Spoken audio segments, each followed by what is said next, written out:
states within each electoral cycle. 2.1 overview. This proposal recommends the adoption of a population tier-based apportionment framework. On this framework, each of the 15 counties is assigned to one full population tier based on its 2022 population. Each tier carries a corresponding additional seat quota. The additional seats awarded to each county are determined entirely by the tier into which the population falls. There is no single uniform national threshold. Each county has its own county-specific threshold, derived by dividing the county's population by its assigned tier base. The full population tier and the corresponding additional seat quota are set out in Tier 1 or Section 3. Counties with population below 130,000 to 350,000 receive one seat, additional seat. Counties in the range of 350 to 750 receive 2 seats, additional seats, and counties with population of 750 receive 3 seats, additional. The rationale for this tier-based approach is that it acknowledges that significant population disparity among Liberia's 50 political subdivisions, avoiding the imposition of a single national divisor that will overweight the most populated counties or fall below the marginally increased representation in mid-sized counties. By grouping counties into tiers and assigning a fixed figure quota per tier, the framework derives targeted linkage and the assigning a fixed additional quota per tier. The framework designs targeted population sensitivity increase that are transparent, predictable, and easy to apply. Why a tier-based framework? A single uniform method tier national threshold will fail to account for the vast differences in population among Liberians. A tier-based approach is more equitable because it groups county by population size and assigns additional seats accordingly. Each county's threshold is now derived from its own population, not from a national average, making the apportionment responsive to local demographic reality while remaining transparent and reliable. The county-specific threshold is not a single national figure applied uniformly to all counties. Instead, each county's threshold is derived individually based on the tier in which the population falls. The deviation is as follows. County-specific threshold tier equal to county population divided by the county-specific seats as per threshold, where county-specific seats as per threshold that quota plus previous number of seats for the county as per the 2023 threshold.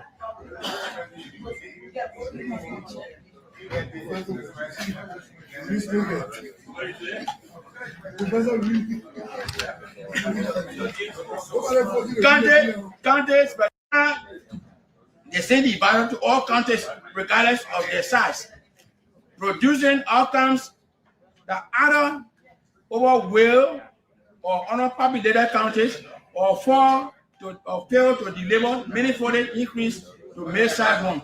By contrast, counties their own population as the one on tier, making the apportionment responsive, that and free from deviation across the national average. Transparency and simplicity. The tier framework is straightforward to apply and easy to explain to non-technical stakeholders, including legislators and the general public. Each country additional seats are determined by a single, clearly defined assignment. There are no complex reminders, rankings, or impact calculations before population sensitivity. The grouping countries into tiers that then apply a single national division. The framework shows that countries of broadly similar population size receive comparable treatment. Each country's threshold is derived from its own population, not a national average, meaning the apportionment reflects local population, not a national demographic reality, rather than a strict power or national figure that may distort outcomes for smaller or middle-sized counties. Contextual apportionment. The time boundaries were demarcated specifically in response to Labour's own population distribution.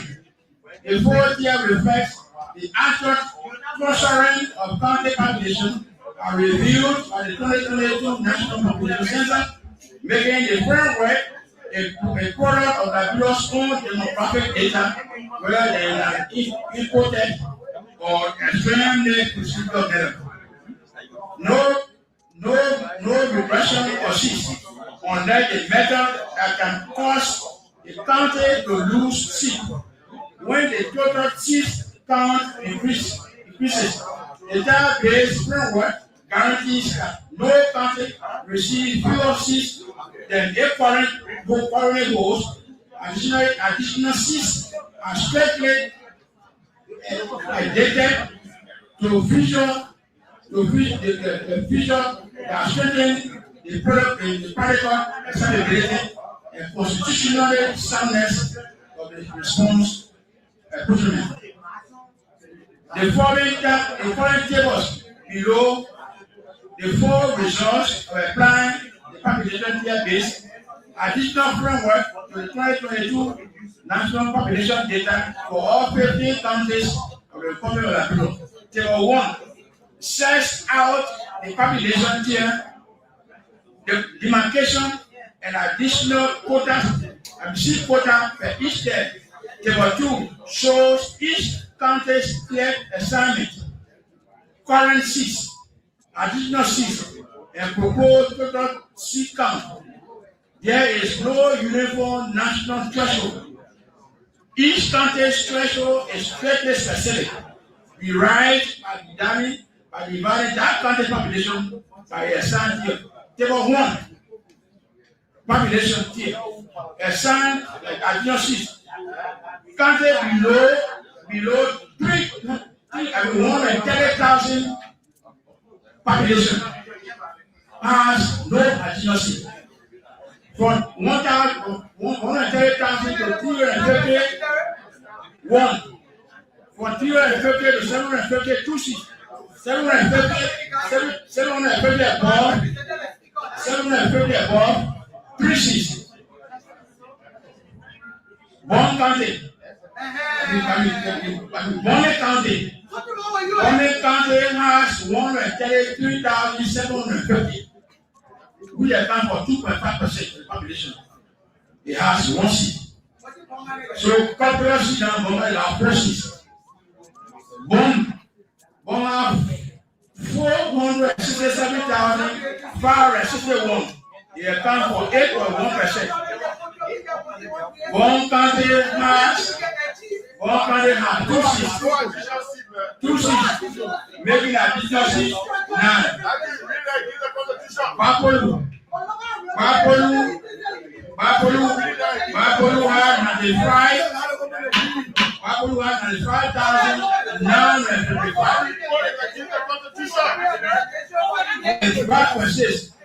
So Bapolu has no additional seats. Grand Baptist County 293,689. Accounts of 5.6%. They have one seat. So the total seats now, Bambado has 6 seats. Grand Cayman, 178,872, 3.4%. Have one seat. Maybe a total seat 4 seats. Grand Deer County, 216,692. They account for 4.1%. So it has one seat. Grand Cayman County, 4 seats. Grand Deer County, 216,692, 4.1%. One additional seat. Grand Deer, 4 seats.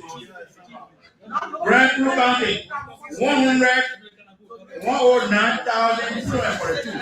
If you a threshold, so you have no seat. You retain currency.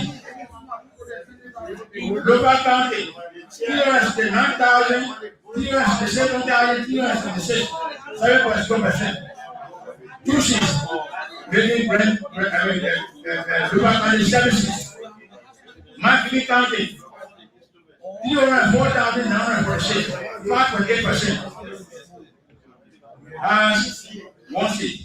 Giving a total of 6 seats. Maryland County, 172.587%, 3.3%. 1 seat. The total currency, 4 seats. Montserrat County, 1,920,965. They account for 36%. They are above the 750. I said, I tell you, so they have 3 seats. Making the total seat of Montserrat County 20. Nima County, 641,041, 11.8%. Every total seat, 2 seats,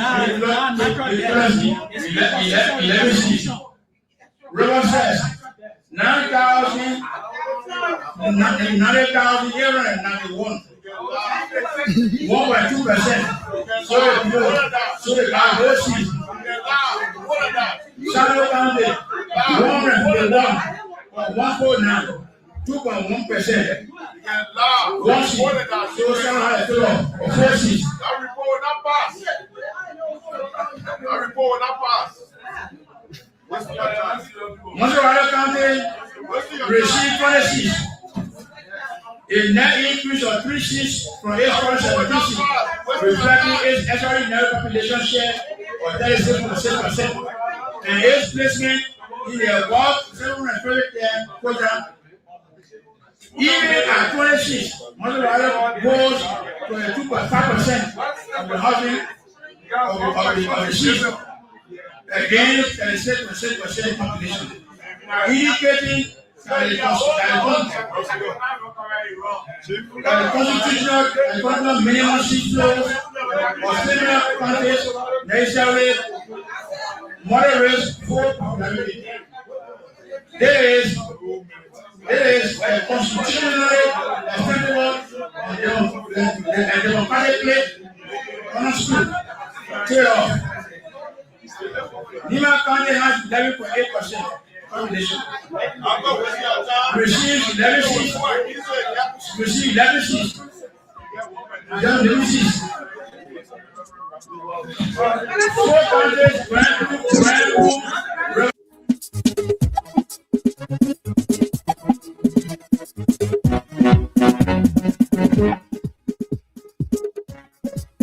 Okay.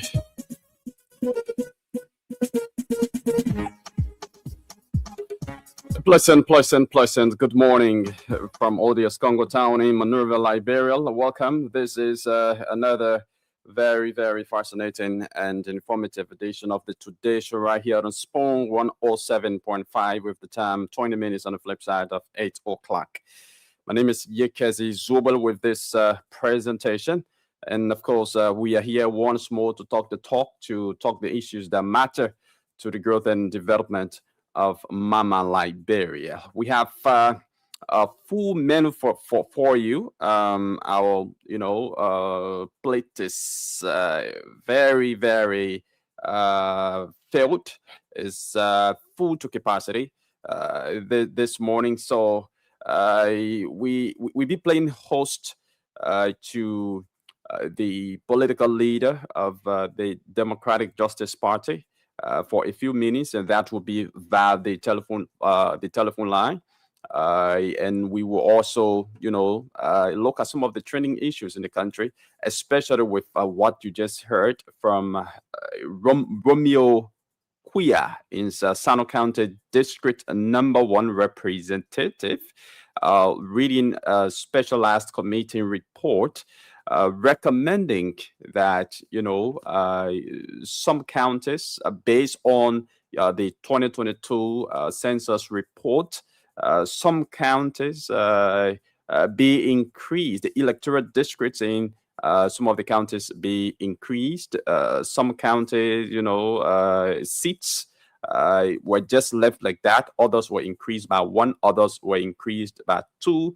And I think Montserrat County got the highest increment, 3, which is 3. Okay, so we be looking at that. Also on yesterday, the officials from the Central Bank of Liberia appear at the legislature, particularly at the Liberian Senate, where according to them, they are intending to print additional 79 billion in new banknotes from the period 2026 to 2030. Yeah, so we will also bring you details about that.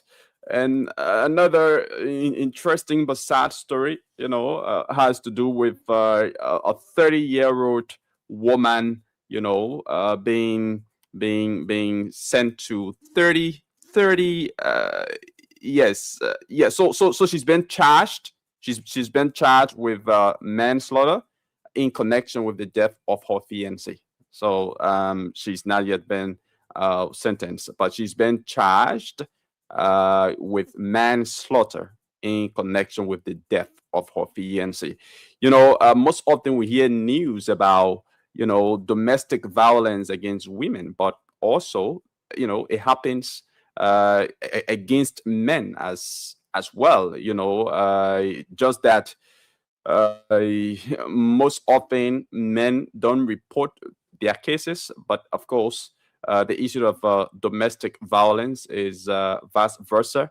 I mean, quite frankly, women are more affected by that, but that doesn't negate the fact that men are affected by domestic violence as well. So we bring you, the details of some of these very interesting trending developments. At 9 o'clock, we will play host to Montserrat County, Lofa County Senator Momo Cyrus is going to be our guest here. He recently completed a tour of the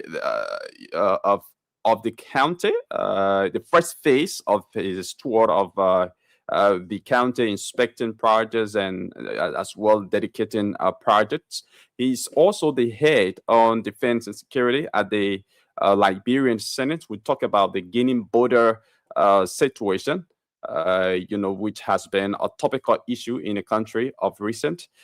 So we like to know from him his role and the role of the Liberian Senate since this issue came up. What has the Liberian Senate been doing, and what has been his role as chair on defense and security at the Liberian Senate? So at 9 o'clock, he will be our guest here this morning on the show. Again, my name is Yekezi Zobe, and I hope to be joined by Sylvester Wowie subsequently on the show. Don't go away. Let's say good morning to those of you watching us. Good morning to Eddie Weah. Thanks for following the show. Matthew Brooks is also watching. Matthew, thanks for following the show. Paul Damati Chie is following the show. James Eldolo is following the show. Prince Zion is following the show. Koi QT Bati is following the show. Thanks for following. Daniel Bacon is following. John Wadi Lemon Jr. Thanks for following. Harrison Fafoli is following the show. Thanks for following the show, Harrison. Lawrence D. Diayue. I hope I got that pronunciation right. Lawrence is following the show. Thanks for following. Friday Edwin Crusoe is following the show. Mohammed Conan is following the show this morning. Patrick Kennedy is following the show as well. And of course, good morning. Good morning to all of you watching live on Spawn TV. If you're watching on Fabric TV, Super TV, or via our YouTube channel, we'd like to say good morning and welcome. Keep on following the show. And of course, you can, comment in our comment section just in case you have any as we go on with our discussion here. This is the Today Show. We'll take a very short break. When we'll come back, we speak with the political leader of the Democratic Justice Party, Mr. Nya Vei, to talk about some of, the trending national issues in the country. So let's take this short break to be back with you.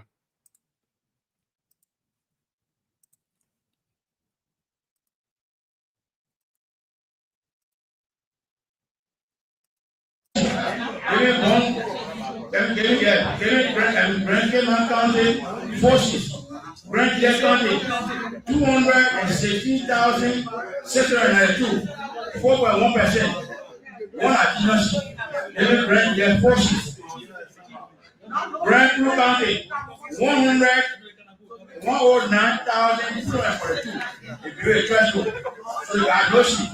Everything currency. Local County 309,307,326, 7.2%. Two seats, making local county services. Marketing County 304,946, 5.8%. And one seat, gave me a total of 6 seats. Maryland County 172.587%, 3.3%. One seat, the total currency 4 seats. Mossorado County 1,920,965. They account for 36%. They are all 750. I said, I tell you, so they have 3 seats. Making a total score of Mossorado County 20. Nima County 641,841, 11.8%. Every total seat, 2 seats, 11 seats. River says 9,891, 1.2%. So the Bible seat. Shadow County 141.149, 2.1%. One seat. So 704 seats. That report not pass. Mossorado County. What a pleasant welcome back. You are listening to the Today Show right here on Spawn 107.5. It's almost 8:30, 29 minutes on the flip side of 8 o'clock. That's the initial time check here in Monrovia, Liberia. So let's now welcome Mr. Nya Vei of the Democratic Justice Party, political leader of that party. He's on the line to speak with us this morning pertaining some of the trending national issues in the country. Mr. Vei, good morning and welcome. Yeah, good morning. Thank you very much for reminding me this morning to talk to me. Thank you very much. Okay. Welcome. How is the Democratic Justice Party? Democratic Justice Party is doing great and is fine and will continue to do great. All right. I mean, you were here recently. I know you talked a little bit about the history of the Democratic Justice Party, but for the sake of those who did not listen to that conversation, can you just give a little background of the Democratic Justice Party before talking about other issues? Well, the Democratic Justice Party, it is a party that was founded 2016 and certificated July 26, 2017, and we have our first convention July 7. June 26 was certificated, and July 7, we have our first convention. And we took part in 2017 presidential election. And then 2020, we also took part because we formed part of the Rainbow Alliance. So Democratic Justice Party, it is not just a today political party, it is an old political party. It is an old political party, and now you are the political leader. You earlier said you took part in the 2017 election, you know, that brought George Manuel, the former president, to power. You want to tell us a little bit about the votes garnered by you? I mean, how much percentage of the vote at the time was accumulated by your party, and were you the political leader at the time? No, I wasn't the political leader at the time. Councillor Daito Adejiwa was a political leader. Okay. And we rather around him because the party was certificated the same election year, June 26, and we had a convention when the registration was ongoing, but we were able to manage to get the 3%. You got 3% of the 2017 vote in the first round. Yeah. Okay. Even though the party, according to information, the party rendered vote of lack of confidence in the political leader. The party did not support the political leader in the election. Is that true? Yes. But then the political leader contested on the party ticket. You just want to, you know, provide that clarification. How come the political leader or the standard bearer at the time contested on a ticket of the party, but then members of the party, most of the members of the leadership of the party did not support him? How did that happen? Well, thank you very much. When vote of no confidence was declared on him, and the executive took the decision, but some of the partisans still remain with him. And let me tell you, Claire, and see this. Even in the great heaven, when the Satan came down, Lucifer, the devil came down, he came with 2/3 of the followers. So whether we declare vote of no confidence, it was not an issue, but some people still supported him. Okay, some people still supported him, but the likes of you and others did not. Yeah. Okay. Let's just go ahead, you know, to talk about some of the trending issues in the country. I understand that the Democratic Justice Party is concerned about the issue of land dispute in the country. What is your concern about land dispute? Our concern about the land dispute is that we from the Democratic Justice Party, the Executive Committee, and in my capacity as a political leader, we want to appeal to remind His Excellency Joseph Nima Boakai that all over the country, especially from the day that he made the statement that God did not create new land, people from every angle. If you go to Police Academy, somebody will bring documents saying how it's played. Dupo Road, to be specific, Tigisu Factory, connecting from the NTA fence to Abraham Rubber, somebody came and said that the law he place, he get 30 acres of land. And the question remained that when did he get the place? And he said that he bought the place 1904, fellow Liberians. Let me get some more information concerning this. When Liberia got independent in 1847, the capital city of Liberia Monrovia was from Duco Hotel to City Hall. That was the demarcation there. And at that time, where we're talking about Chikisu Factory, Ghana, it was completely a bush. Do you imagine the demarcations of the city? To only come from Hotel Africa to 10th Street. It was 1958 to 59 when William V. Tubman decided to build a house at Congostown. Did his house, he moved the capital city from Cinco 3rd Street to Congo Town, where they have the Boulevard Junction there, to PSI, TB Annex, at the end of the one Monrovia City. And as I speak, I can freely tell you that the PV is even greater than Monrovia. But when Tobo took over 1971, Tobo declared, because Tobo knew that he wanted to develop this country. From Freeport to 72nd, Tobo declared it to be industrial zone that should not be residential area. And declare it.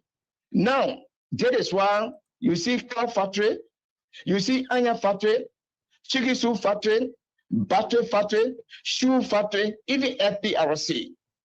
When Tobo declared it as an industrial zone, somebody who bringing 1904D, where was he at that time? They did not question Tobo, that it is my property.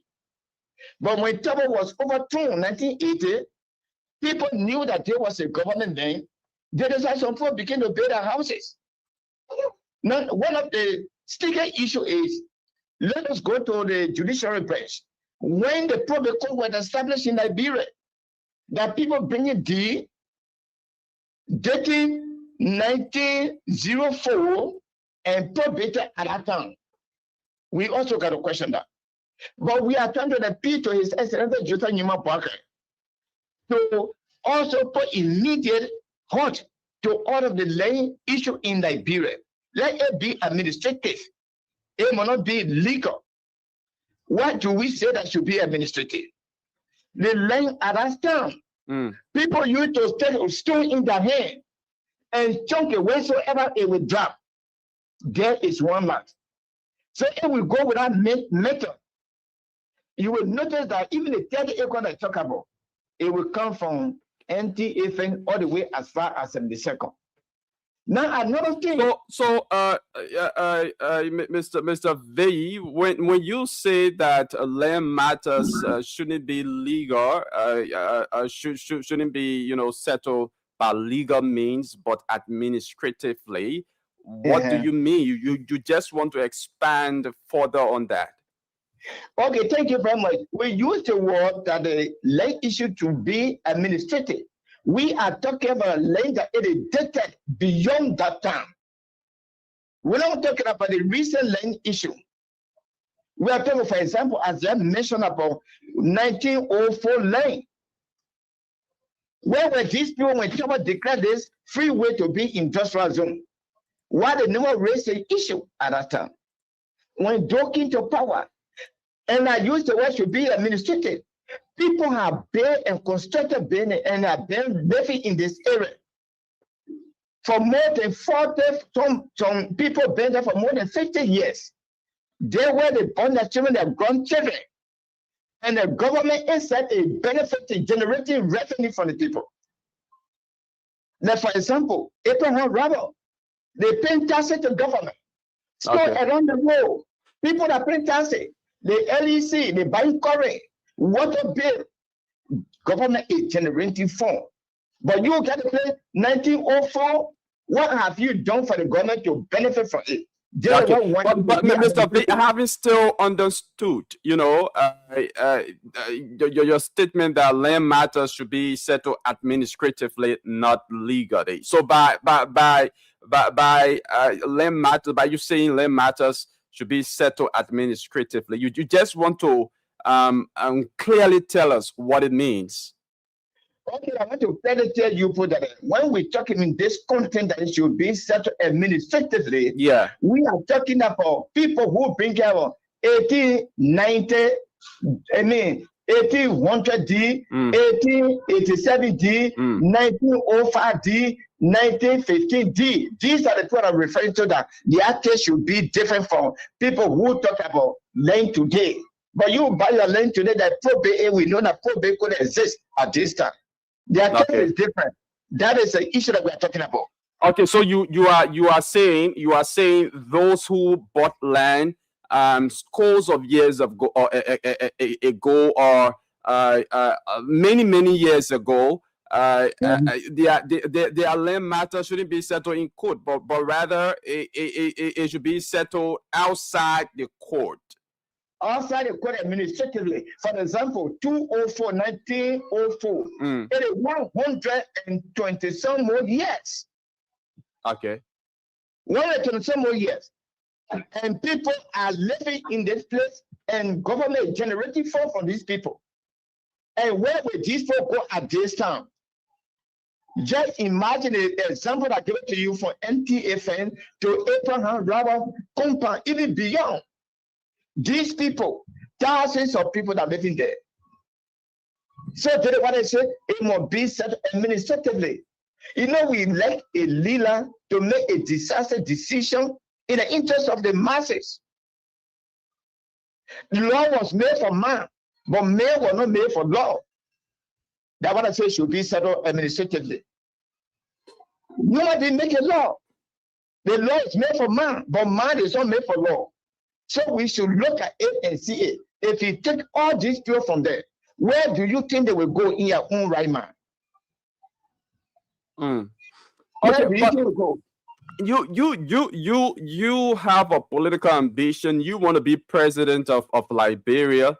If you are recommending, if you are requesting that land matters from the old days be settled administratively instead of legally, then there are concerns that tomorrow, if you are elected, that is exactly what you're going to do. You're going to ignore the laws and, you know, focus on settling things maybe administratively, like you said. And I mean, others wouldn't be satisfied with the administrative settlement that you're talking about. When we talk about a good administrative decision, everybody will be satisfied. Okay. The other one I said, law is made for man. Man is not made for law. Yeah, but now you're talking about claims. Other people are coming up. You said since President Bouaka made a statement that Ghana making new land, you know, there have been a lot of land dispute. I don't know, you are trying to say that is predicated upon that statement. A lot of people are coming up and claiming land. But if somebody comes, you know, to claim a land and at the end of the day, such matter is settled administratively, I mean, obviously one party will not be satisfied, even if, you know, the person claiming the land, even if the parcel of land is equally divided, one party, you know, may feel that, I mean, the entire land is for them, you know, and it shouldn't be divided equally. Or if the land is taken and given to another party is still going to be disappointed. No, let me tell you one thing. A good administrator will settle in a way that nobody will be disappointed. The land in the country is owned by government. Government can see reason and locate somebody else from somewhere to another area that will also be satisfied. You cannot get place for 1904 and you expect it to be there. You expect the land to just be done. How do we expect Liberia to develop? We tell you, thinking you're doing well. President Bouaka is doing well. When we lift our eyes and see the overhead bridges, he absolutely doing well. But the issue is, where there is an issue, we should discuss the issue. Okay. Even those that we're talking about, thousands of people, it is better to satisfy thousands of people than to satisfy one person. Thousands of people are crying. They're taking them from their places. And to get it to one person because you got paper in your hand, it is better to satisfy thousands of people. Government own land.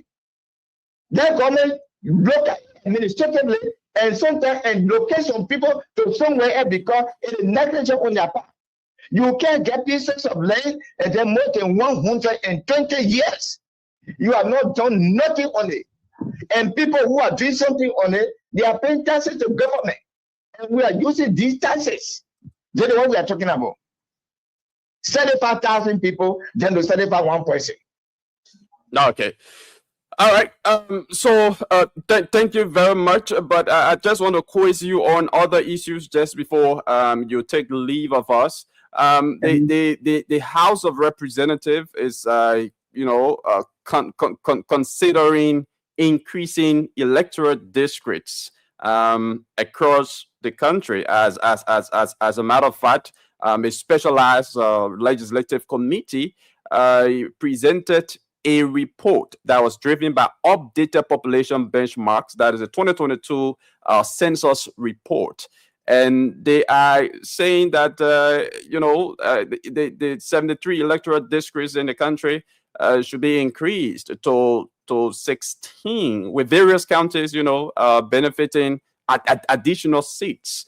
As political leader of the Democratic Justice Party, what do you make of this? Well, definitely the same thing that we're talking about, Lane.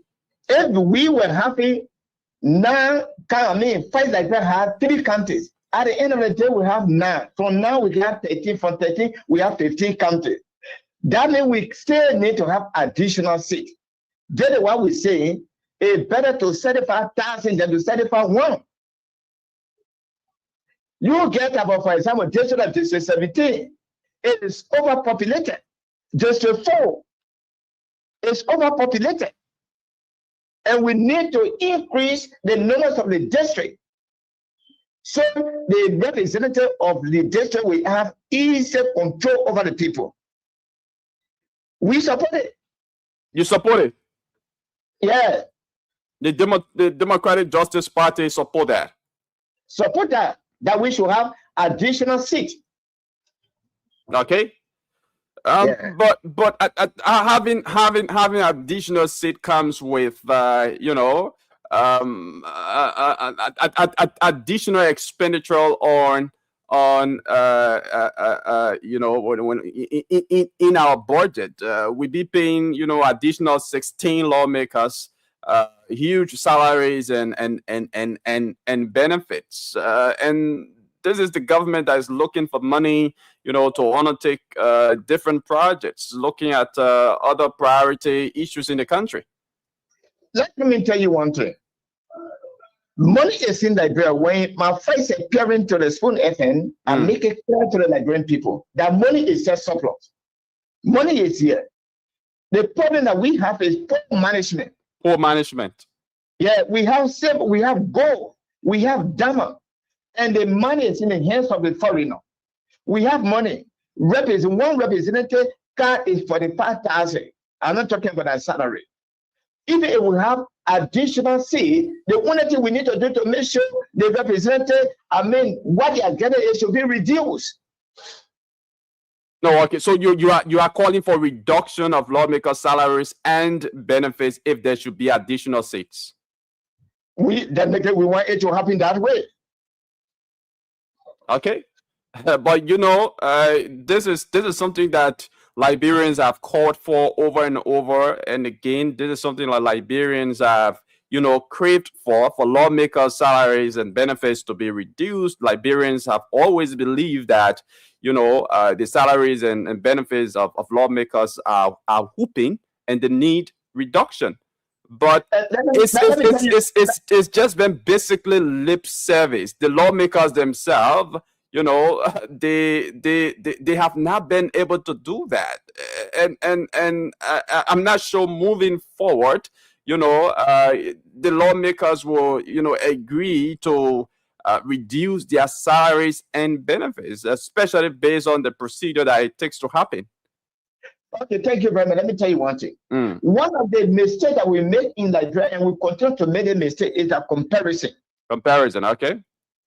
Like Liberia, we always feel that Mr. S is making $1 million, I will make $1 million. The lawmaker themselves, they must see reason that they will sort of want to compare themselves with the United States lawmaker, and the budget of the United States is in trillion.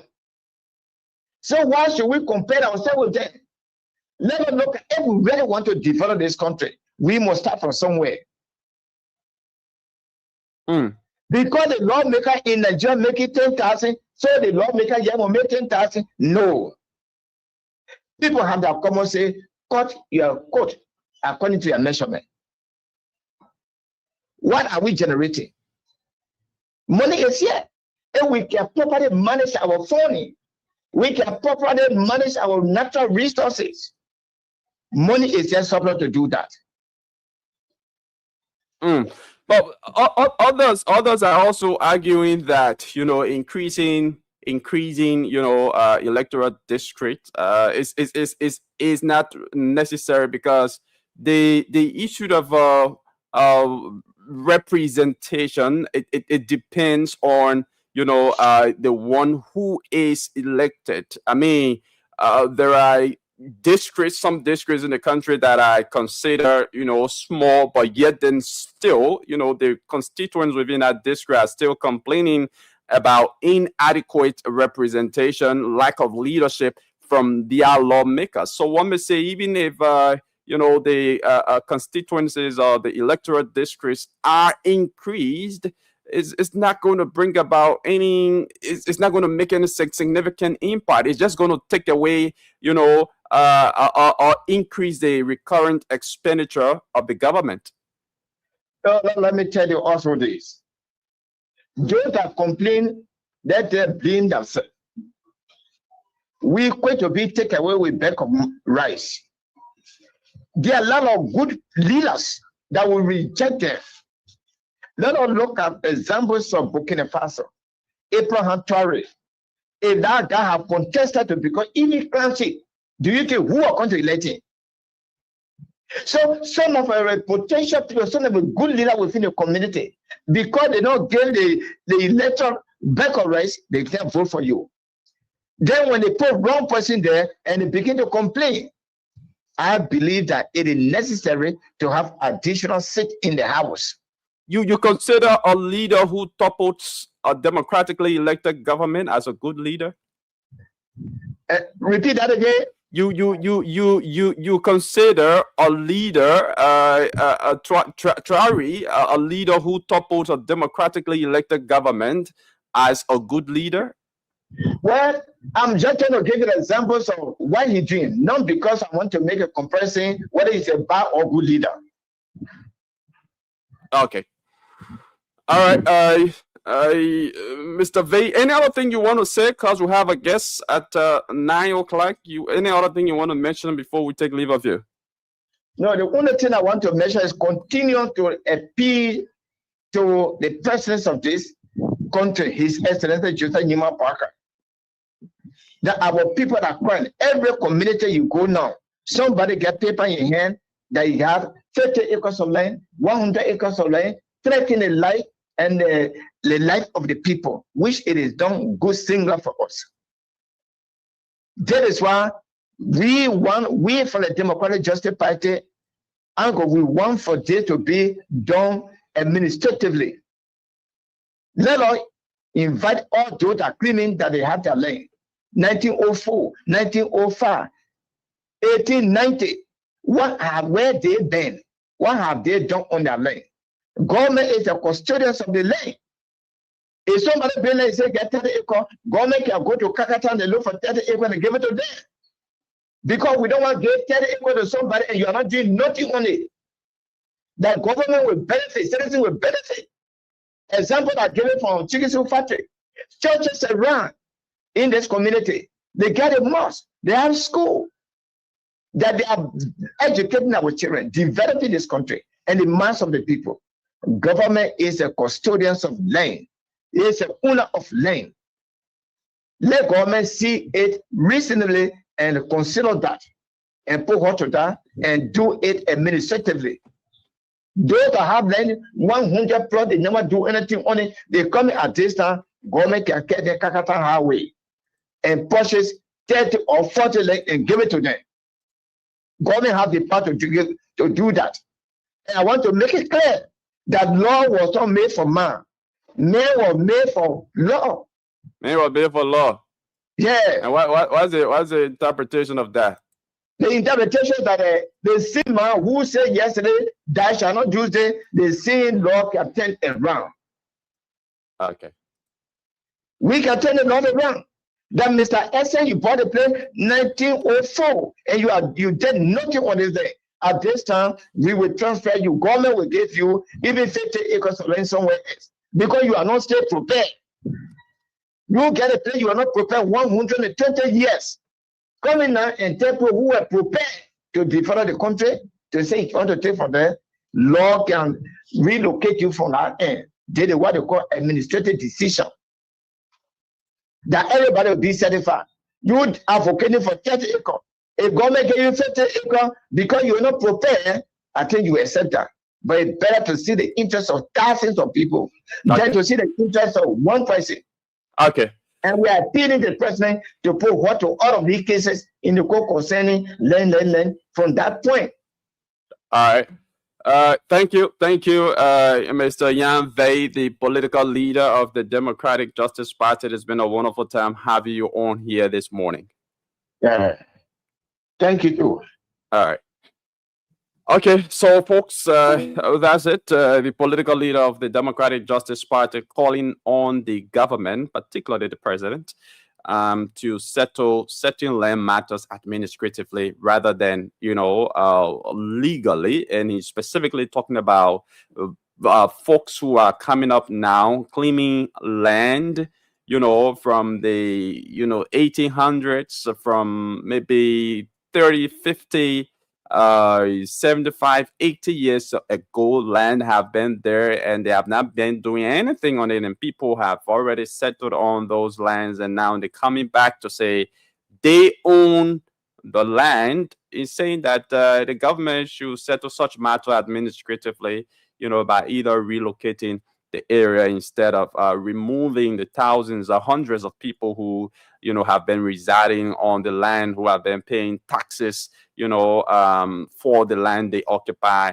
and all of that. And relative to the proposed increment in electoral districts or constituencies across the country, well, he said he supports the idea, but if that is being done, the lawmakers should be able to reduce their salaries, because definitely if 16 new seats are added, of course, it puts a burden on the recurrent expenditure of the country. It becomes burdensome for the country's budget. Money that should be taken to undertake development will now be taken to pay lawmakers fat salaries and pay their benefits, that 45,000 USD car after every 3 years. There are other benefits, salaries, and everything. But that's it. It's 9 o'clock, and like I said, at 9 we play host to Senator Momo Cyrus of Lofa County. He's going to sit on the platform this morning, to tell us about his recent tour of Lofa County. And he's the chair on security and defense at the Liberian Senate. He will be giving his own perspective about the issue at the Liberia-Guinea border.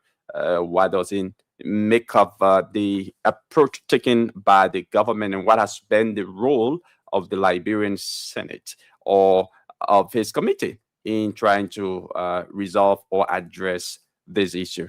This is the Today Show. My name is Yik Hezi Zobe, and let's go through this very, very quickly. Like, I announced earlier, the House of Representatives is on the verge of restructuring after a specialized committee reported on yesterday that based on the 2022 population census, that 16 new districts, 16 new electoral districts must be added. So the proposal is now before plenary. They will be debating that on Thursday. And of course, a resolution will be signed by lawmakers. If 2/3, majority of the lawmakers signs that resolution, of course, then is going to be passed. If not, it's going to be trashed. But according to the breakdown, Montreal currently has 17 districts, right? So they are proposing that 3 additional electoral districts be added to Montreal County. Nimba has 9 electoral districts. They are proposing that 2 electoral districts be added to Nimba. Bong has 7. They are proposing 2 additional districts for Bong. Lofa has 5. They're proposing 2 additional 2 for Lofa. And for Magibi, that has 5 districts, they propose an additional 1. They propose an additional 1 as well for Grand Bassa, additional 1 for Grand Juda County, additional 1 for Grand Cape Mount, additional 1 for Maryland, additional 1 for Sano, additional 1 for Bome. The rest of the counties would not, electoral districts in the rest of the counties would not be increased. Like River G already has 3 electoral districts, and so there's going to be no change. It's going to remain at that. Bapolu has 3 as well, so it's going to remain at that, as well as Grand Cru and Riverses with 2 districts. There's going to be no change. There's going to be no addition. That is. So that is it. And also, on yesterday, the central bank, officials from the Central Bank of Liberia sat in a hearing with senators. And according to the officials from the central bank, they intend to print additional 79 billion Liberian dollars in new banknotes from 2026 to 2030. And that's one of the reasons the president recalled the legislature, because they've been on their break. They were expected to return on the 8th of May, but then they were recalled by the president to address some of these issues about the printing of new money. So at first, we are not known the total amount that the central bank is proposing, but now they have disclosed that they want to print 79 billion in new banknotes, and that will begin in 2026 and to 2030. And they are also proposing that a 2,000 Liberian dollar denomination, 2,000 bill, like we have the 1,000 bill right now. They are also proposing that they print 2,000 bill as part of the exercise. So they appeared yesterday, and they said as part of the exercise, 14.7 billion of the total amount will be printed in 2026, with the remaining 64.3 billion to be produced or to be printed in the years to follow. So that is what they are requesting. That is what they are suggesting, but it's a proposal.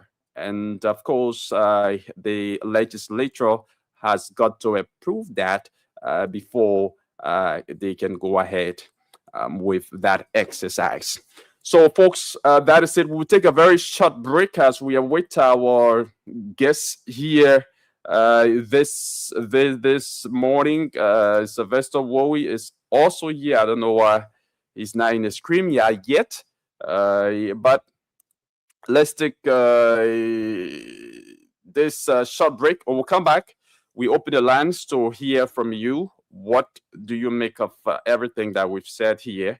The political leader of the Democratic Justice Party was here earlier on. He spoke about land matters from many, many years ago. He recommended them to be settled administratively instead of legally, and other training issues. So let's take this quick break to be back with you. Regime policies.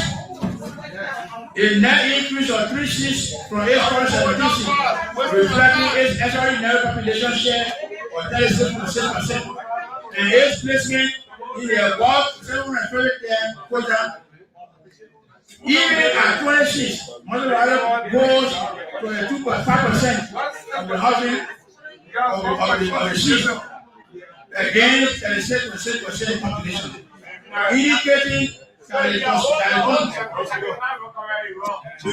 constitutional minimum seat flows for similar countries necessarily moderates vote popularity. There is a constitutionally acceptable and democratically understood trade-off. Lima County has 11.8% population. Receives 11 seats. Okay, this is it here on Spoon 107.5. Let's go to the lines and pick up these calls. Call us on 077 771 075 077 771 1075. Those are the numbers to put you through. Okay, call us instead on 0770 41 77 24. 0770 41 77 24 or 0555 101075. Call us on these numbers and have your say. What do you make of the proposal from the Legislative Specialized Committee to increase electoral districts in the country by 16? And what do you make of the apportionment? You know, certain counties carrying 3, certain counties carrying 2, and certain counties carrying 1, and other counties not carrying,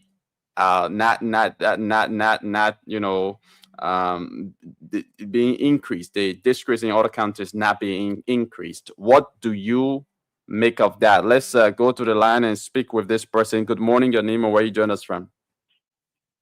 Good morning, Yagasi. Good morning. Let's hear you. Senator Joe, calling from the state. Yeah.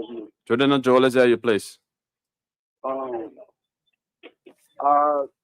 believe that one of the trending issues that you just raised concerning the increment in the electoral district,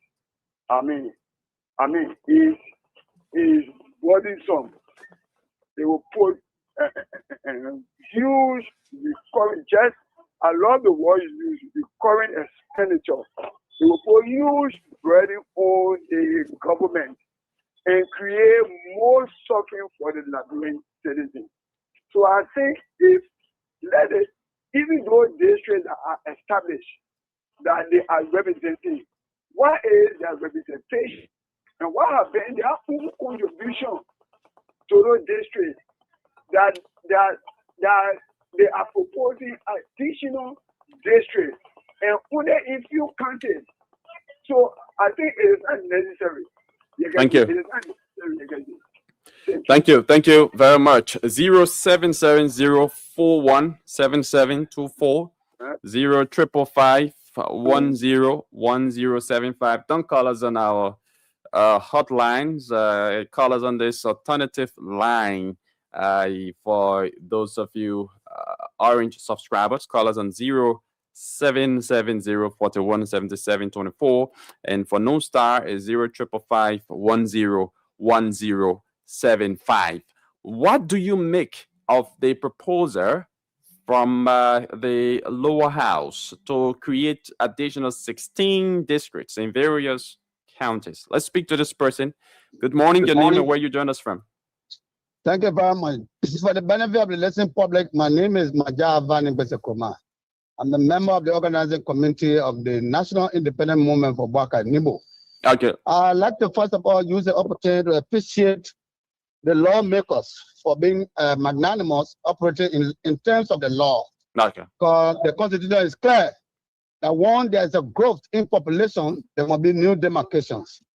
And we appreciate them for that they're standing by the law. And I want to also appreciate that the some of Grand candidate that we have been given one more seat. I will initially want to disagree with your first guest, is the Senate bearer. Okay. Political leader. The political leader. It is impossible for you to tell us that title the owners, because they say land is owned by title. So once the person have not utilized his land, is advising that that land be taken from the person. That is a draconian law. I mean, if we were to make mistakes and give him power, then by now we are in serious crisis of land in this country. We're not going to allow that. What the government can do is that government should apply the necessary taxes on these lands. If you cannot pay your taxes, government can banjo the land and take the money. That's what government can do. But to take the land from you because people are selling the land illegally without your notice, you who is the original owner, that is a bad law.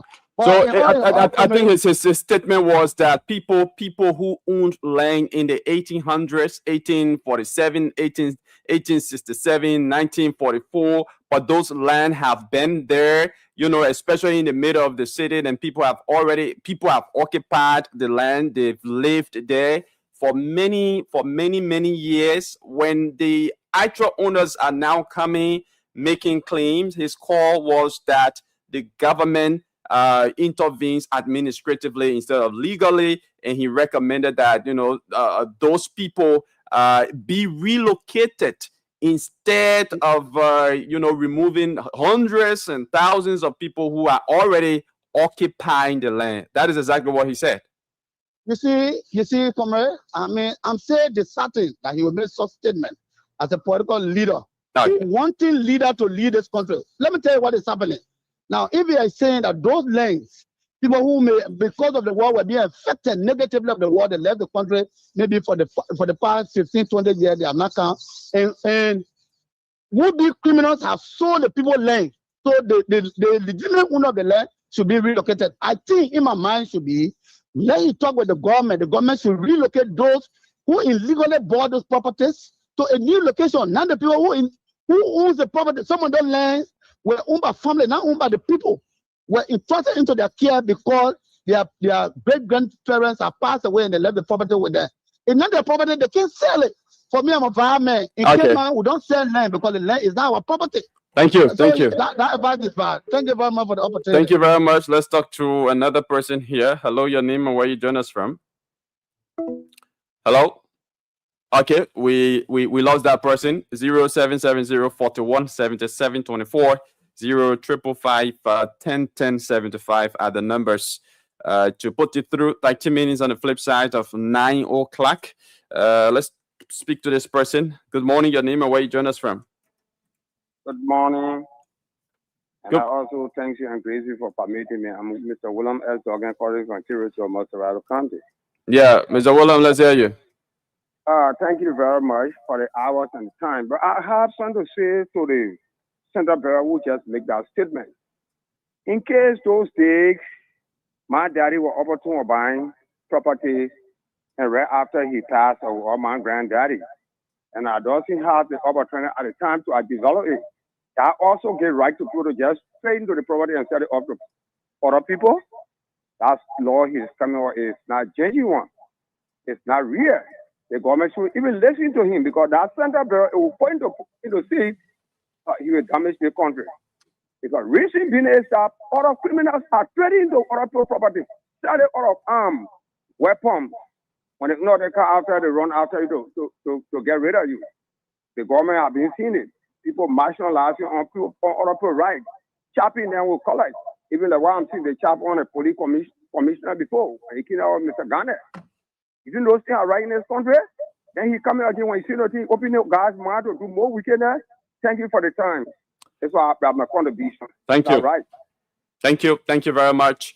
40 minutes on the flip side of 9 o'clock. This is the Today Show here on Spawn 107.5. So let's take more calls. Let's talk to this person. Hello, your name and where you join us from. Hello? Yes? Your name and where you join us from. I'm from SDA. I'm Mrs. Kumle, and I'm so happy to join you this morning. Okay, Mrs. Kumle, welcome. Let's hear you. Yeah, concerning the land, the man that spoke, he didn't say from 1990.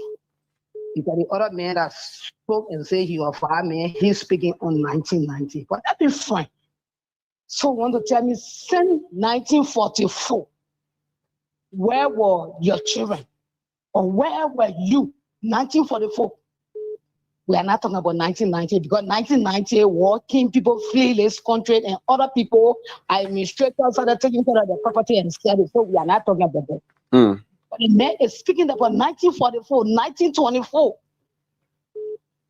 So where now? Where the land is coming from? That all of these years you had your document. All of these years you have been in the States. That's why he's talking about, but he's not talking about in the 90s. Because in the 90s, I will not support anybody.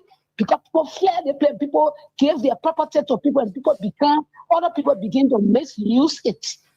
But he's talking about from 1918, 1924 there. So the government not in between there. The government not in between there. Where were you all of this time? Okay. The second one is about creating a 16th seat. Let the representative tell us, say, like when people you're later and die. That's what they should tell us. Oh. But yes, because they are representing or they are not doing nothing. They are taking huge amount of money and if they put 16 seats back, what become of us? What become of Liberians? What become of the citizens? Because we are not benefiting nothing. The essence of that, ma'am, is adequate representation. Accordingly, based on the latest census report, the population of the country has grown, and there are a lot of people living in certain areas in certain districts who are not experiencing adequate representation due to how big the district is, or basically due to the increase in population of that district. So they feel that if additional districts are added, is going to bring about adequate representation. People within those districts are going to adequately benefit from the developmental initiatives from their lawmakers. So why against such? My son, I'm not against, but what I'm trying to say, those are there now. Those are there now. Then we will appeal to them. The money they are taking, then they should be able to reduce their salary. Because they are there now, they are coming out here. What Liberian people getting? We are not getting nothing. Nothing. You listen to the one you put mountains, so and so. There's nothing like we're getting. All of those things is in the hand of foreigners. Thank you. Then they should be able to work on this thing, that the job should be given to Liberians. So Thank because you. when the jobs are given to Liberians and jobs are created for young people, I think this thing will be, but the person in the hall, they're eating the monitor when they are on the same people there, and they cannot reduce their salary. Thank you. Thank you.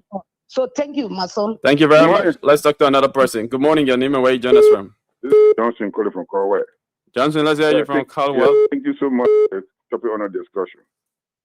I think it is necessary for them to create more districts. Okay, what makes it necessary? Yeah, it will create job opportunity for other people. Job opportunity? How? Yeah. How? You want to tell us how it's going to create job opportunities? That are big. When a few people enjoy the job opportunity there. So when you create a district, people there will be son and daughter they will have job to do, and they'll be able to create. Yeah, so that is what I want to know now, and others listening may want to know how is creation of additional districts going to provide job opportunity? How is it going to create jobs? Yes, the district when they create a district, the district will also have a seat. Okay, and people there will get job. The representative there will also have job. Are you talking about the job that will be at the legislature in the representative office? Legislature. I think on local government also. Local government. Yes. Okay. Yeah. So what job is it going to provide locally? What job is it going to provide locally? Okay, you have parliamentary of that area. Okay. Parliamentary of that area. Okay. District commissioner, okay. Senate, those other things will go. All right. Okay. So you Now, think because of that is prudent enough to create new districts? But we're talking about development here. Every now and then, Liberians, we are crying about development that the government is not doing nothing. Thank you. And the government itself, usually says no money to develop the country. And more than 70% of our country's budget is expended on recurrent expenditure. Don't you think increasing the district, you're going to be paying lawmakers huge salaries? We're talking about millions and millions of dollars, United States dollars will be paid in salaries and benefits again if those 16 seats I created. Don't you think it's going to be burdensome for the government? For me, it would not be burdensome. Okay. What I think we need to do is to cut down their salary. Or to cut down the lawmaker salary. Exactly. We're also looking at the possibility of that. You and myself have been calling for lawmakers to reduce their salary from way back, but the salary is still the same. Look, the citizen have to take that to if it costs for protest to be done. People have to reduce their salary. People working for we employ them. They can't go there and get huge sum of money, and then the citizens suffer. Look, if the highest salary for a lawmaker will be $5,000 US. 5,000 USD. Yes, the highest. So the citizens will be able to benefit. That's the only thing. If you want to make $5,000, if you bring lawmaker salary down to $5,000, you think many people will run to that place? Many people not run there. 5,000 are still plenty of money, oh. Yeah, it's still plenty, but at least we'll manage it. Yeah, okay. Thank you. Thank you very much for calling. 0-555-101-075 0770-4177-24 are the numbers to put it through. Good morning, your name and where you join us from? Yeah, I'm only waiting for calling for soaking them. Okay, let's hear you, sir. Yeah, Joe, the about labyrinth people dying. Joe, when she said, on a representative business. Hello, you there?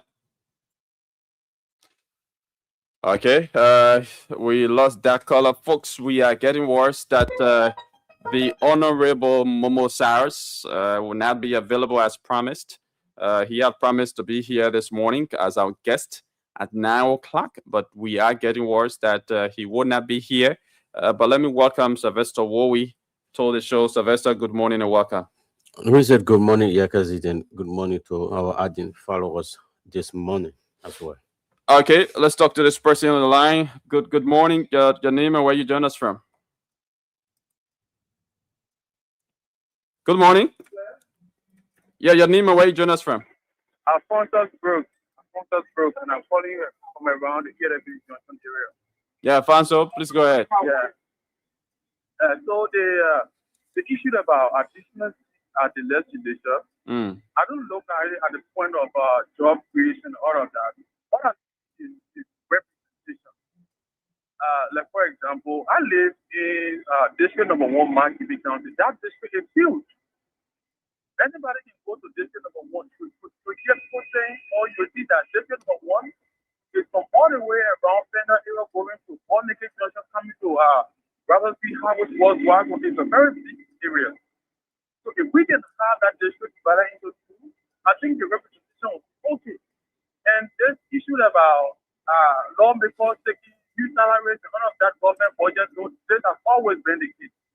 We have provinces in this country that were turned into counties, the district teams, just because of representation. So I think the additional seat is something that is necessary. And even in Maryland County, district number 3, Honorable Callaway, it's just one district. So I think there is a need for the kind of changes to come at the legislature. Thank you. Thank you very much. Okay, so folks, that's it. We take a few calls, and And we will recall the political leader of the Democratic Justice Party to respond to some of your concerns. But let's welcome Wowie once more. Wowie, you've been following the show. I mean, you've been following the news from the legislature about adding districts or increasing electoral districts within various counties.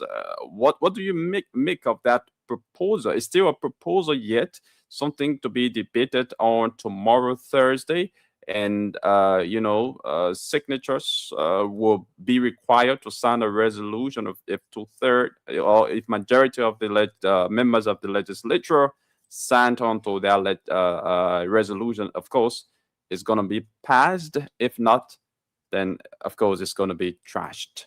What's your own input on this? Well, firstly, I think the members at the Liberian House of Representatives need to be decisive. The first time this name broke out, we got news that 14 new seats will be added. And on yesterday, the number increased from 14 to 16.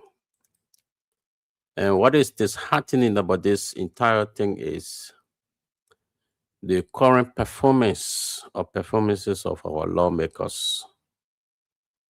I mean, the representation is not about the size of the land. The treasure is per the number of people those lawmakers or representatives are representing at the National House of Legislature. I mean, and if you look at the living condition of most of the people living in the various districts, the 73 districts across the country, is far, very, very far from commensurating with the huge salary the lawmaker earns every month. And that's one of the biggest frustration. So they find it very difficult why the concern now should be constitutional, it's legal, but they find it very difficult convincing the Liberian people or making the Liberians to understand that, look, as per our own laws, we need to increase the number of representatives so that you people, the Liberian people, can be adequately represented. Because those who are now serving are very, very below the bed of meeting the different reason for which they were elected. So Liberians feel increasing the number now, the 73 lawmakers who got currently, is just like increasing the suffering the Liberian people are going through currently. So I think the lawmaker need to rethink, why it's legal, but what can they do to convince the Liberians that we will now begin to believe and maybe adhere to some of those things coming from our lawmaker, because their performances are very, very appalling. I think that is why today you got the different cries, because if you just look at how the lawmakers are living and look at those living in the different constituents, you see that, look, the dissatisfaction is very, very far from finishing it. I don't think the lawmaker would in any way convince the people. The attempt to increase the number of lawmakers, I'm sure, would be resisted by the Liberian people. Okay, I mean, it's going to be resisted by the Liberian people. But again, if the representation of the Liberian people, they are the legislature, signed on to it, if they allow it to be passed, of course, there are consequences. It will be passed. Yeah, but I mean, it may come with consequences. Because the satisfaction can lead to too many things. The people are currently dissatisfied by their performances. So Liberians have always been dissatisfied about the performances of lawmakers, but yet then still we've seen the same Liberian people re-elected some of those same lawmakers they complained about multiple times.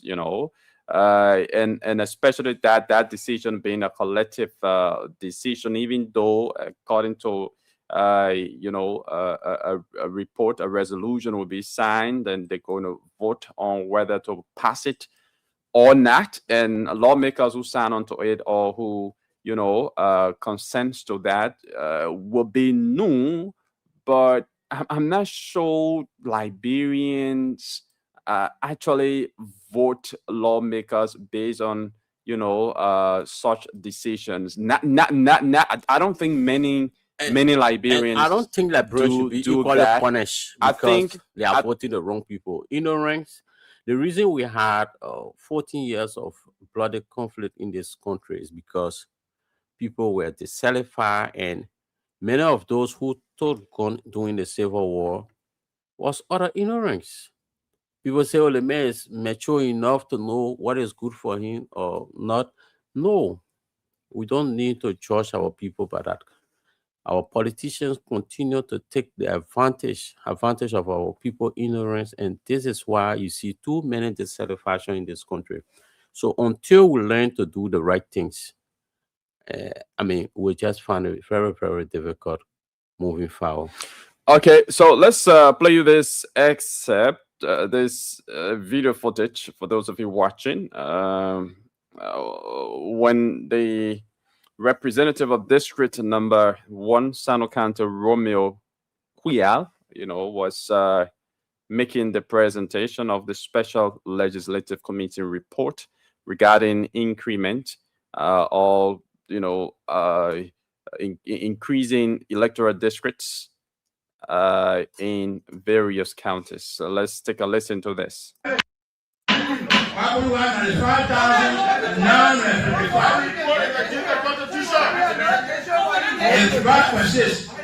So Grand Bachelor County, 293,689 by accounts of 5.6%. They are one. So the total seats now, Bachelor has 6 seats. Grand Cayman, 178,872, 3.4%. Now one seat. Maybe a total seat 4 seats. Grand Via County, 216,692. They account for 4.1%. So it has one seat. Grand Cayman County, 4 seats. Grand Via County, 216,692, 4.1%. One additional seat. Grand Via 4 seats. Grand Blue County, 109,242. If you a threshold, so you have no seat. Everything currency. Local County, 309,367,376, 7.2%. 2 seats.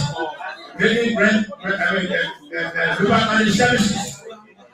Monthly County, 304,946, 5.8%. And 1 seat. Giving a total of 6 seats. Roland County, 172.587%, 3.3%. 1 seat.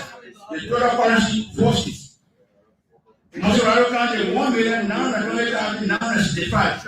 They account for 36%. They above 750. I said, I tell you, so they have 3 seats. Making a total seat of Mosquito County 20. Nima County, 641,841, 11.8%. Every total seat, 2 seats, 11 seats.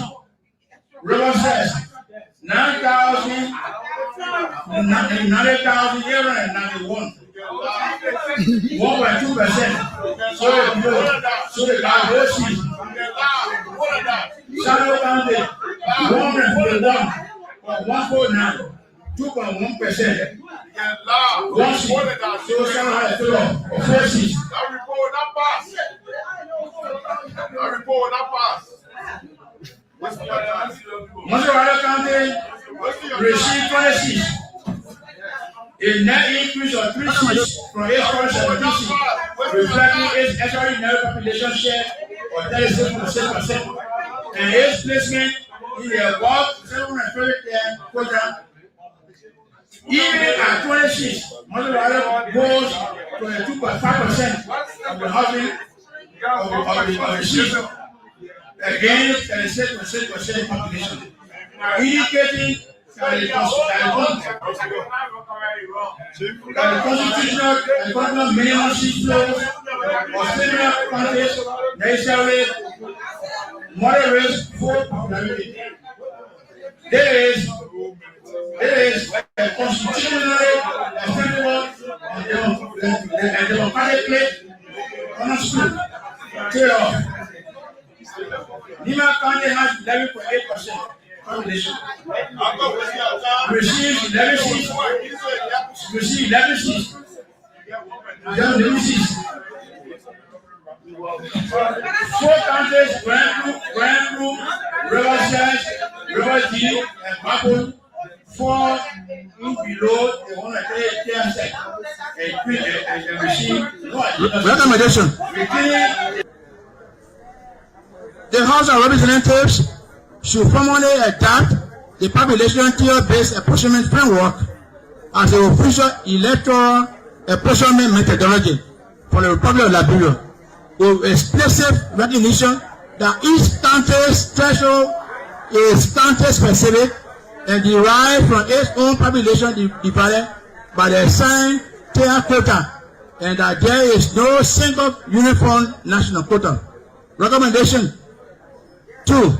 The total number of House seats should be increased from 73 to 89, consistent with the tier-based apportionment results set forth in Section 3 of this proposal. Recommendation 3. The National Election Commission shall immediately initiate constituency delimitation planning in accordance with the proposed seat allocation set forth in Table 2 of this proposal upon legislative adoption of the tier-based apportionment framework and subsequent concurrence of the Senate. Recommendation 4. The legislature shall unite enabling legislation to codify the population tier-based apportionment framework and the 89 configuration, ensuring it's consistent with transparent application to all future census-based reapportionment cycle. There is a report from the committee all time. Thank you so much.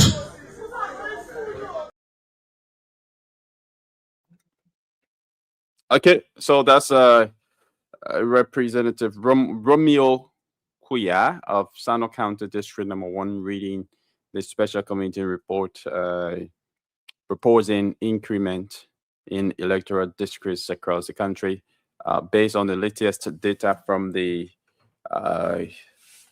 latest from the census in 2022. Welcome, folks. This is today's show. Let's move on to another talking point here. So the Liberian National Police has charged a 30-year-old woman, and her name is Annie Colley. Annie Colley has been charged with manslaughter in connection with the death of her husband, of her fiancé, Michelle Noah. And this followed a domestic altercation, according to the police in Brewerville. So according to the police, Colley was arrested on April 19, a day after the incident occurred, the domestic altercation occurred. And it happened at their home in the New Israel community. Yeah. So that led to the death of Michelle Noah, and the investigators alleged, that Noah struck her fiancé multiple times with a stone during a confrontation, and that left him unconscious. So Noah was later taken to the Redemption Hospital, where he was pronounced dead upon arrival. And according to the police findings, the altercation began after Noah allegedly forced his way into the bedroom of his fiancée, where she's been sleeping separately. You know, sometimes when you and your husband or your fiancée, you're cohabiting, but when you're not on good terms, when there's confusion, you want to be alone. So if there's another room in the house, you want to go there to sleep. So that is exactly what Annie did. She had gone to sleep in a separate room. She had been sleeping there, according to the police funding.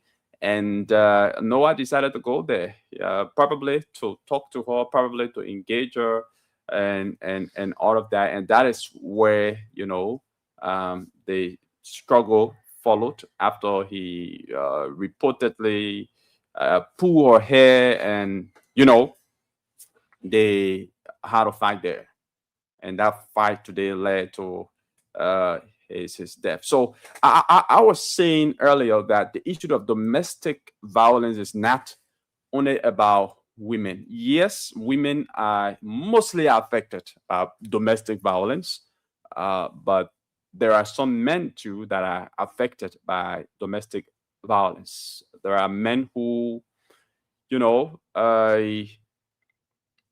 barely beat on their women. I mean, it's a strong principle, it's a policy. Sometimes maybe because of their orientation, sometimes because of their education, sometimes because of social reasons, because of what's obtaining in a society, they choose not to beat on their women, even though sometimes the women or the woman can be very, very provocative, but they just choose not to touch the woman, because once you the man you beat on a woman, and you know, the case is taken to the court.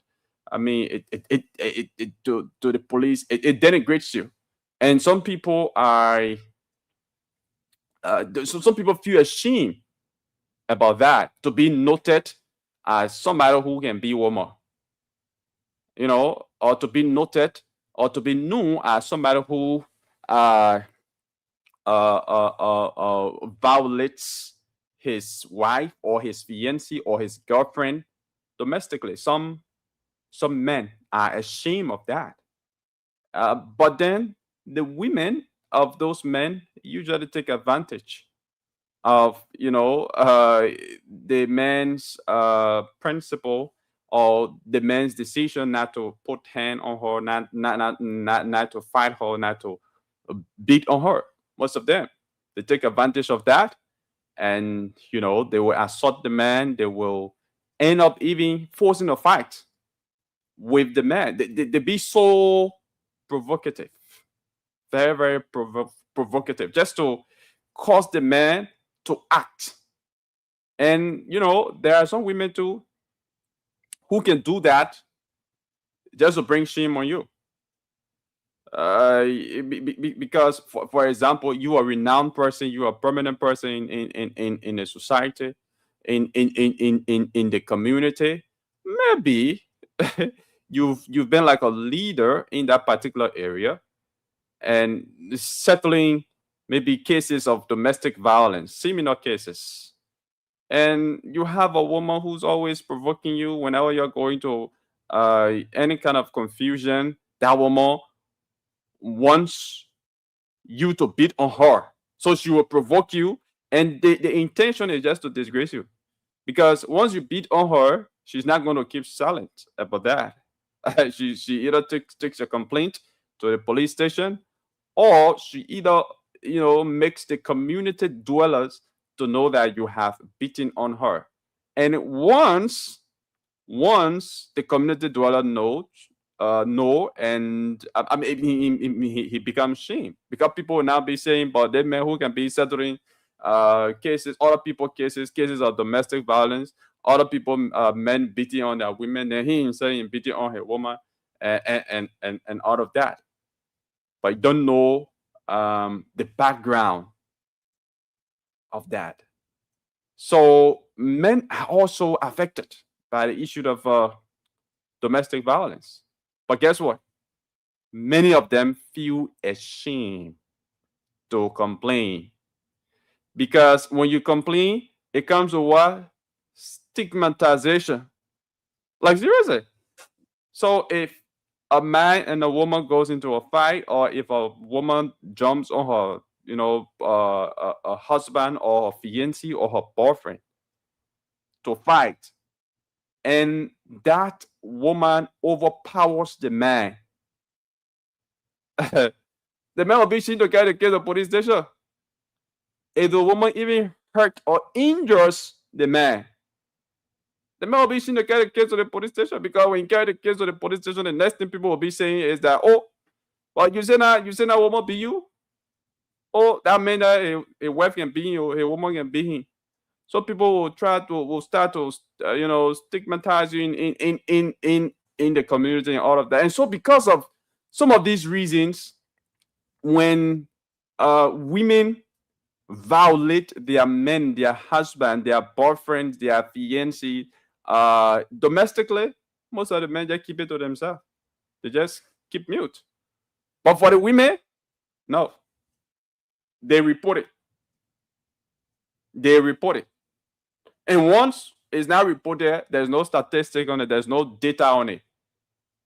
Okay? So it has to be reported. Domestic violence has to be reported before statistics can be taken on them. But trust me, there are a lot of men who are violated domestically by their women, but only because they don't report, only because they keep mute. Statistics aren't taken on that. I'm not in any way trying to say that men are mostly affected by domestic violence. I'm saying that men are affected by domestic violence, but as per report, women are in the majority. Women are mostly affected. So I think it's about time that the men started reporting domestic violence incidents in their homes. If a woman violates you domestically, you report it. You report it. Just how when you violate them domestically, they will report you to the police. I mean, there's a need. I know one may say, it's a personal matter. You can discuss it. The man can take a personal decision. If the woman is too harsh, if the woman is too provocative, if the woman violates him domestically, it's just better, he leaves the relationship and all of that. But what about the woman too? You think when the man violates the woman domestically, you think, is necessary that a woman to leave the relationship? But a woman loves the relationship. She still wants the relationship. She still wants the man. Probably they have children, together. And separation is difficult. The decision to separate is a tough decision. It's a difficult decision. So they instead, in anger, take the man to the police station, for the law to take its course. But at the end of the day, when the man returns, they will settle their differences and they will still be together. So likewise the man. Likewise the man. So this is an interesting report from the Liberia National Police, where 30, just imagine,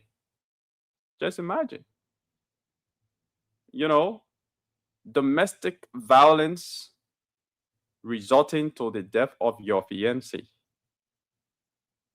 Resulting to the death of your fiancé.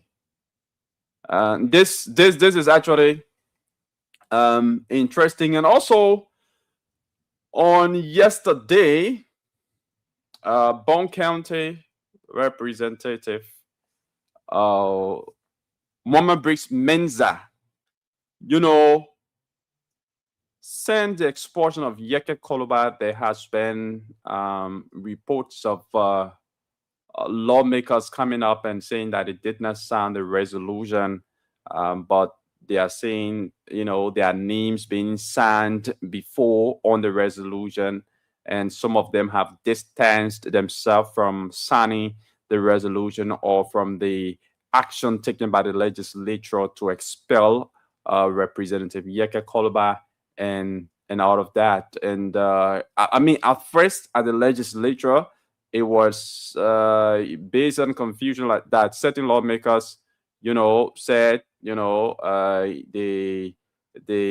did not sign, but it was announced that they signed. Probably some of the media institutions who reported the story themselves, wrongly heard on sign as sign. Yeah, but those lawmakers like DJ Blue, Bernard Bernstein, he came up and he made that correction.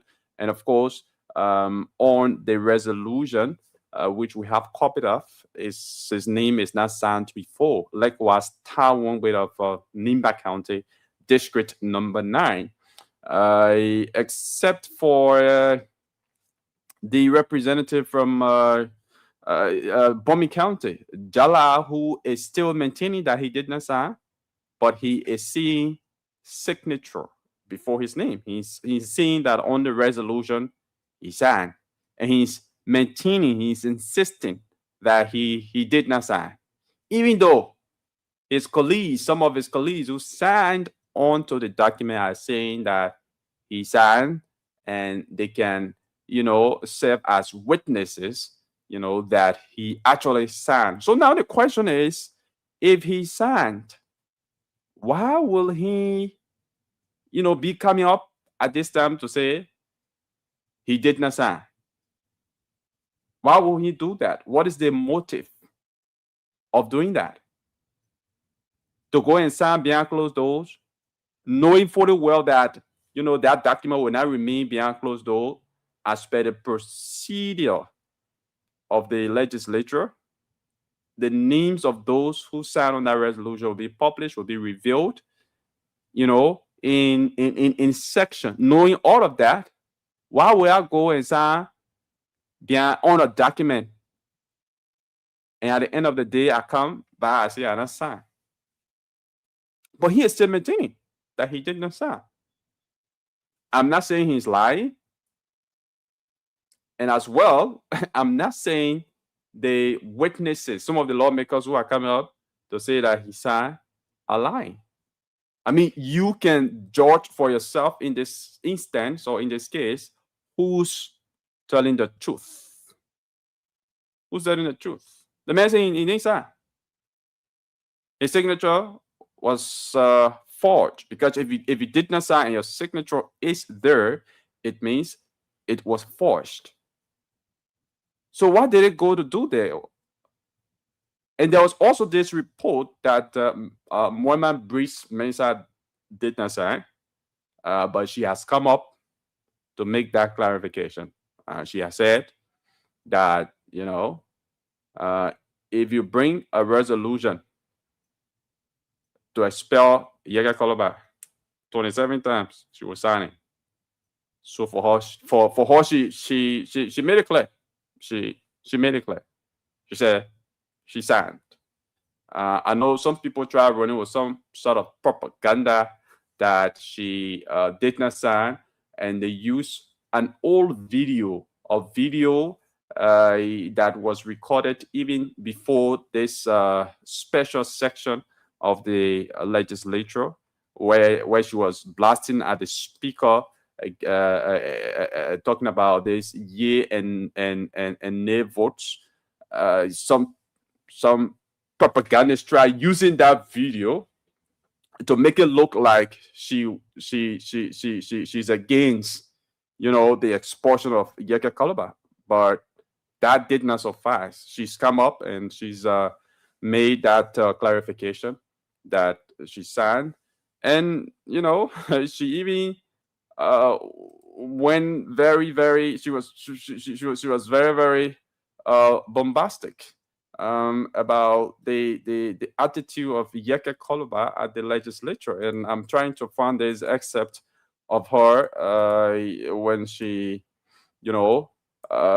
spoke to journalists recently. Let's see if I can find this excerpt. No, I'm not. I'm not getting it right now. But yes, she said she didn't sign. She never signed. But whatever the case is, we are still looking forward to see what happens in that that matter. As a matter of fact, the case is before the Supreme Court. Yeke Koluba and his legal team, have filed a bit of information at the Supreme Court, and we look forward to see how all of that goes. But this is what I want to say to the representative of a district of Bomi County. I don't know the exact district. I think it should be district number 1, Bomi County, Sempi Jala. So, Mr. Jala, you are still insisting that you did not sign. So, if actually you did not sign, and you are seeing your signature on that document, on that resolution to expel Yeke Koluba, then you have to take a decision. It shouldn't just be lip service, coming out to say, I never signed. We will know that you are very serious, that you did not sign, when you start to take action. And that action is legal action. It's not just coming up, taking onto the media to say that, oh, I never signed. No, that is not sufficient to substantiate your claim, because the statement you are making now is a claim. So it's not enough just taking the radio or online, TV station to say, I did not sign or I never signed, but I see my name there. Is that enough? To substantiate your claim, for people to trust or believe what you are saying, take a legal action. Take a legal action. If your signature was truly forged, we all know in this country. In fact, you are a lawmaker, and you should know that forgery is criminal in nature. Highly, highly criminal in nature. So don't sit there and you just say, I didn't sign. I never signed, but I see my signature there. Then people will feel you joking. Because if you never sign and you are seeing your signature there, you need to take an action. You need to take an action. But if you just sit there and you take on the media of public platforms to say that you didn't sign, and that's just all, for me personally, I will not believe you. I would think that trick you're playing. I would think that you sign, behind closed doors, not knowing that the names of those who sign will be revealed, will be called publicly, and so now you are shying away from that. So you need to take action before we know that you are actually being serious. Because if you didn't sign, then it means Yeke Koluba shouldn't be expelled. If you never sign if truly you never sign, then it means they got something within their law. That the 2/3, majority benchmark for the removal of Yeke Koluba. 48 lawmakers. It's below. Couldn't do so. They need 49, at least 49. That is 49 and above to remove Yeke Koluba. So if you didn't sign, then you sit down there and you just making it as lip service. You just talking it by mouth. I didn't sign, and we're not seeing you taking any, serious action. I mean, then we will not believe you. Then we'll consider what you saying your claim as rhetoric. I think they got something within their own laws where, they can record and do hair counts or what have you. So if there's any controversy, because we see that the entire government is divided over this Yeke Koluba expulsion, I listen to Senator Dulong and all of you members of the House of Representatives who are saying, I mean, the procedures that were used to expel Yeke Koliba is unlawful. So if they can go to session and speak openly to these things and see how best they can correct the wrong, if Yeke will be expelled, yes, be expelled. If the Speaker and member of the House of Representatives cannot reach a benchmark, they need to expel Yeke Koliba, then Yeke Koliba return to capital building and continue to work for district number 10. But I mean, we can't say we're running the government and the government, I mean, it's not unique in a decision. So whatever is lacking in the expulsion of Yeke Koliba or not done legally, I think the House can have a section to see how best they can. I listen to Melvin Bridge Measure. Yes, she's entitled to her view, but some of the things she said, I think it's uncalled for when it comes to leadership, because it shouldn't be sentimental when people are making decisions that will affect millions of people. I mean, I don't think. What exactly that she said that you I mean, you she think said she was, if the decision to sentimental? expel Yeke Koliba is to come back, many times she got no regret. She's going to affix her signature to have Yeke And removed. why do you think such? But I don't think it should be anything personal about she and Yeke. This have to do with the millions of Liberians. It's not just about the 73 lawmakers or 73 representatives. Whatever decision that will be taken against Yeke Koliba affect, if not directly but indirectly, the entire population of this country. So we can't have fragile decisions maybe to satisfy or appease a certain group of people, and the majority have to suffer, because whatever money that will be used in District 10 to conduct by-election, that money could mean well for the entire population of this country. So I don't want people to look at the differences they got with Yeke Koliba or how disrespectful Yeke Koliba have been to certain individual. No, whatever decision that will be taken against Yeke Koliba should mean well for the entire population of this country and not for a few. So I'm not against us in support of Yeke Koliba removal. They got the decision, but I think the decision should be taken in line with okay. Our So this is a statement. I've been checking for the statement to have it played. I know we're out of time, but I mean, let me play the statement. As Sylvester says, it's sentimental. On the 7th of Awusani. Let me tell you, you know how long we have suffered in this place? Every time we're working so hard to work in our various districts. But we acquire properties for himself out of the country. He come and boast and snatch it in your faces. Who getting the visibility is the price. If you don't put a microphone to your mouth and put a camera on you, who will know you, Liberia? So in fact, you can't boast about it. There you are. I want to put on the staff for the entire so will be laying here. If today you see attacking me, the people that Liberian government pay for me, they can land and be begging for me because they're getting the daily bread. Where the staff was for so many years, you collect money, you enjoy yourself with it. We suffer in a place. We got to do projects. We got to work hard in our various districts. And you can't be denigrate your colleagues. You have no regards for them. You talk like you say you are the most perfect person when you corrupt more than any other person. So I can tell you, I will sign any day that we have to serve as a different person. It's different to speak on the issues.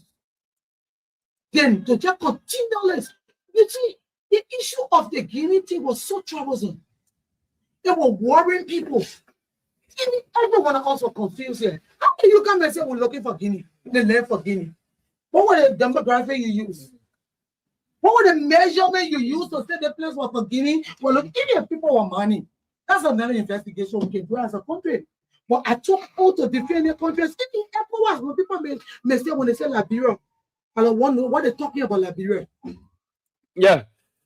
So that's Mama Brice Menza, Bond County District number 6 representative. But according to Sylvester, no, I mean, no, you listened to her. Her statement is why they suffering, making sentimental. effort to develop or carry out development in their respected district. Yake Kolba can boasting, and you know. So this is something personal. So I mean, besides that, I think she outlined other points. She said other reasons for which you know she believes she would sign a resolution even 27 times to remove Yeke Koluba. So. I'm not sure that decision or statement is sentimental. It's not sentimental. Why they are making effort to develop. So this is not about measurement between she and Yeke. Okay. This have to do with the country. If she's developing she her also district talked about the Liberia-Guinea border yes, statement. and that's an issue. That's a main reason that Yeke was removed. Look. We listen to this lady.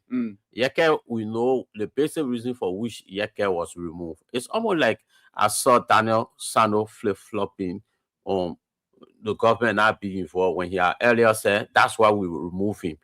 You are the spokesperson for the government. So let's not sugarcoat these things. Look, Yeke, they are developing their districts. Yeke is a lawmaker who was elected by the people of district number 10. So it's not about she's developing her district and Yeke is not developing his, but Yeke come boasting how he got properties all over Liberia. This is not comparison between she and Yeke. She should speak to the issue.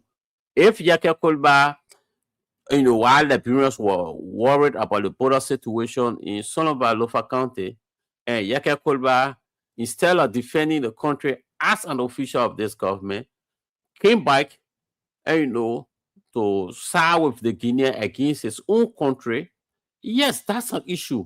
And those are the issues I think we should be speaking to and not comparing somebody working in their district and Yeke is not working in a district and Yeke is boasting. I don't think that's what Liberians are interested in listening to.